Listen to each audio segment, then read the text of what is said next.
Captain আসার বার্তা পাওয়ার কয়েক মিনিটের মধ্যেই 2টি সামরিক জিপ এবং একটি অ্যাম্বুলেন্স ঘটনাস্থলে এসে পৌঁছায়। সাথে ছিলেন আশার ব্যাচমেট মেজর ফাহিম, যিনি এই গোপন অপারেশনের সমন্বয়কারী ছিলেন। বাধা লোকটিকে জিপে তুলে নেওয়ার পর মেজর ফাহিম দ্রুত আশার কাছে এলেন। গ্রেট জব আশা, তুমি যা সন্দেহ করেছিলে সেটাই প্রমাণিত হলো। এই লোকটি আমাদের অপারেশন ক্যাকটাসের মূল হোতা, যার নাম রুদ্র। এই নথিপত্রগুলো আমাদের জন্য অত্যন্ত গুরুত্বপূর্ণ। ফাহিম দ্রুত কথাগুলো শেষ করলেন। আশা নথিপত্রগুলো ফাহিমের হাতে তুলে দিলেন। স্যার, নথিপত্রগুলো বলছে এরাই নকল টাকাগুলো ব্যবহার করে সামরিক বাহিনীর কিছু গুরুত্বপূর্ণ স্থাপনার ব্লুপ্রিন্ট কিনতে চেয়েছিল। রুদ্র হয়তো এদের শুধু একটি ক্যারিয়ার, আসল মাথা অন্য কেউ।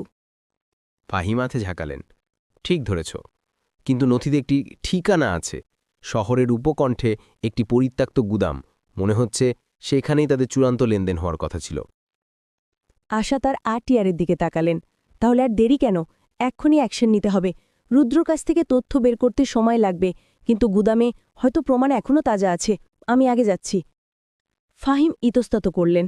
তোমার এখন বিশ্রাম দরকার, আর এই অপারেশনটা এখন সেনাবাহিনী নিয়ন্ত্রণে নেওয়া উচিত। আশা তার সানগ্লাসটি ঠিক করলেন, তার চোখে দৃঢ়তা। সময় নেই ফাহিম, আমি স্পেশাল ফোর্সের লোক। আমার বাইক আমার অস্ত্র। আমি দ্রুততম পথ চিনি। আমি শুধু রিকন করব,